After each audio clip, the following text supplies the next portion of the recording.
now tuned into the greatest. So when that bag come, I won't fumble. I'm just stacking on the low, but hey, I'm tired of being humble. Let me get to it. That motivation music. Get control of your life, don't let nobody else do it. Cause when I gon' have Metro S550s cruising. Feel like you winning on the ground. Yes, sir. What's up, everybody? Welcome back to The Run with me, Manny Wilson, all the way from Detroit to Chicago to your speakers and headphones. Now, I appreciate you tuning in to the first interactive sports podcast, a community that makes sure your voice is heard. So if you heard something you agree with, you disagree with, you like or you dislike, go ahead, shoot us a quick take on our voicemail line and we'll play it back on our next episode. That number is 219-413-9405. Now, shout out to SeatGeek for sponsoring this episode. Get $20 off your first ticket purchase when you use the promo code The Run Podcast. Now, this code can only be applied for first-time users on the mobile app or website. So I don't know about you, but baseball season is here. Playoffs is going strong, and my team, hey man, we might advance. We might get out the first round, not the wild card. The Tigers 1-1 right now. So, with the Guardians, it's going to be tough. It's going to be tough. I think that next game 3 is played tonight. But definitely go see one of these playoff games. Go to a concert, anything like that. Use that promo code. And also, too, if you're out in Cleveland, maybe the Guardians advance and maybe not. But if they don't, you got the Cleveland Browns to fall back on, right?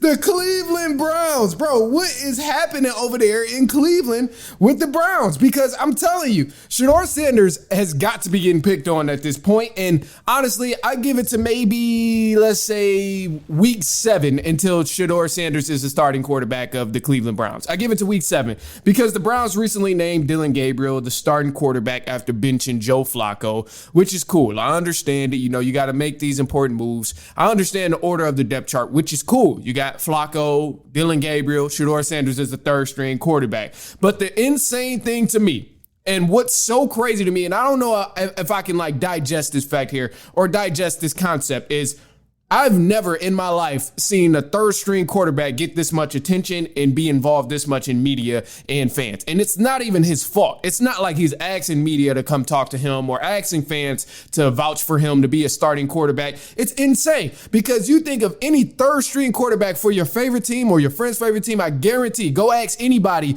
who's the third string quarterback of their favorite team. And I promise you, nobody will know who that is because I don't know the third string quarterback of my favorite team. So I know damn well that the Browns having Shedeur Sanders being the topic of the town and the conversation of all conversations, including the Browns, is insane. He's the third string quarterback.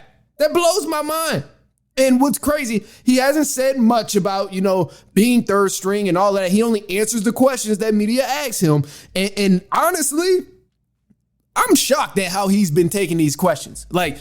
Considering what he was in college and the way he was answering media questions in college, I did not think he was going to be able to answer certain questions as professionally as he's been able to do and answer from such a level-headed teammate perspective. But his responses have been better than anything I could have possibly imagined him to answer these questions. So, it seems that he understands his role as a third string quarterback.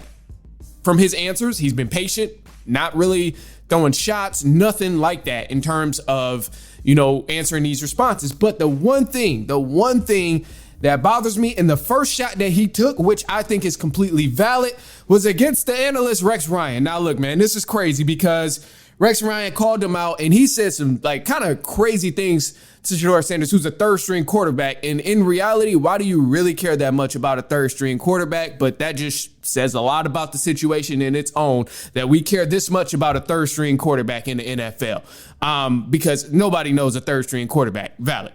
So Rex Ryan, he called him out, and I'm going to just say some of the quotes. I'm going to probably play the audio in the clip online, but I don't even want to take those type of risks right now.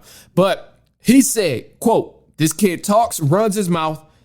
Another quote, "Quit being an embarrassment." Another quote, "Get your ass in the front row and study, do all of that." Another quote, "I know the whole league knows." So he was going on a crazy tangent, going on a crazy rant about Shedeur Sanders and the things he's not doing and talking too much about media. So what Shedeur did, he responded and he didn't say a damn thing to the media. He just kept his mouth shut. He moved his mouth when they asked him questions, but he didn't say a single thing. Not a word came out. And honestly, I thought my audio was broken. I thought something was going on with my audio. My phone was tweaking out or whatever. So that's how he responded to this. But now it became an even bigger problem because people are like, why is he being such a a-hole? Why is he doing this? Why is he acting this way? He's behaving this way. It's become even more controversial after someone got mad at him for talking. And then now he doesn't say anything to media and people continue to get mad. So obviously Shedeur can't win there. Can't win there. He can't win. The people upset when he talk, people upset when he don't talk. So either way it goes, he can't win. And I think it was a clever move from him rather than saying something that could have offended the starting quarterback, Dillon Gabriel, or someone else on the team or the defense or whatever it is with the Cleveland Browns. But I put it this way. I don't know what goes on behind the scenes in this facility of team meetings and all the film watching. I don't know what happens, but if play-wise, from what I've seen in clips, from footage of training camp, preseason, all of these different things, Shedeur Sanders, he might be the best quarterback in this locker room. And obviously, we'll find out very soon with Dillon Gabriel being the starting quarterback. Maybe he can move the ball a little more than Joe Flacco because Flacco couldn't move the ball. I was looking at the Browns and the Lions game last week, and it was just a tragedy because what's crazy is the Browns-Lions last week, Browns had multiple opportunities to actually strike and make it a competitive game. The defense kept them in the game, and the defense gave them multiple opportunities to actually make the game competitive and possibly even beat the Lions at one point in the game. But the offense just couldn't move the ball. They couldn't get anything downfield. They couldn't find their skill players to get the ball to. That's ultimately why I think it was a great decision that Flacco got benched. So maybe Dillon Gabriel is going to be different. For the Browns' sake, hopefully. Hopefully it does work out for them in any type of way, but they have solid offensive pieces. They just have to find a way to get them the ball. This is the biggest issue with the Cleveland Browns. So if Dillon Gabriel is that guy, cool. If he's not, maybe move on to the next person, which would be Shedeur Sanders. But I think at some point, once we continue to see Dillon Gabriel go out there, if he's not good, if he's not shooting it, if he's not knocking lights out as the starting quarterback with the Browns, feeding players the ball and getting the skill guys the ball, fans are 1,000% going to start lobbying for Shedeur Sanders to be the starter, or at least to give him a shot, considering he was good in training camp, considering Shedeur Sanders was good in preseason, and considering he's been patient and has been answering all these media questions very maturely. So I think at some point, the clock is really ticking for Shedeur Sanders to be the starting quarterback. And hey, we'll see what Dillon Gabriel does. But if he messes up, it's over with. You can definitely bet the bank on Shedeur Sanders being the starting quarterback probably by week 7. So, Browns overall, I think they're a mess so far. And, they have to come together and figure out some sort of way to make this offense work.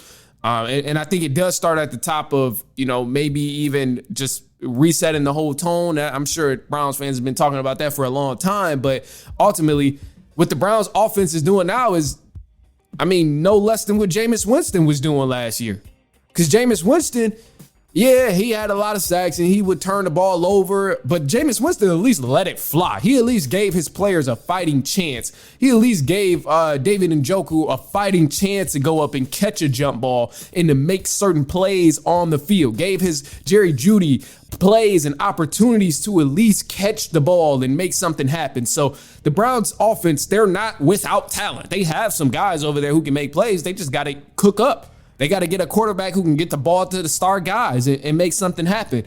But ultimately, with the whole mess going on back and forth of, Shedeur Sanders doing this, he's not doing that, and it's insane, and it's a joke. It's a joke, man. At this point, it's silly that so many people are frustrated about, he's answering questions from the media. It ain't like he asks. It ain't like he's bringing in his own press people to ask him questions and things like that. So I think it's absolutely ridiculous that no matter what he's doing, he can't win. At this point, he can't win. So I feel, truthfully, I know he's done some stuff in the past, and I don't know what the hell he was doing in interviews or what he's doing behind the scenes. But at least from what we can see, looking at media, the way he's answering questions, the way he played previously early on in a preseason and training camp, it looks like Shedeur Sanders ain't did nothing wrong. So from the outside looking in, it looks like Shedeur Sanders is just being picked on for every little thing that he's doing. That's how I look at it from this situation. So other than that, look, man, we got some more stuff coming up in the show. Some news for the run. Also, too, the Philadelphia Eagles is, man, there might be trouble over there. So we'll talk about them in just a sec. Also, we'll recap some of the MLB scores and all of that stuff as well. So stay tuned. Don't go anywhere. We'll be right back. It's halftime.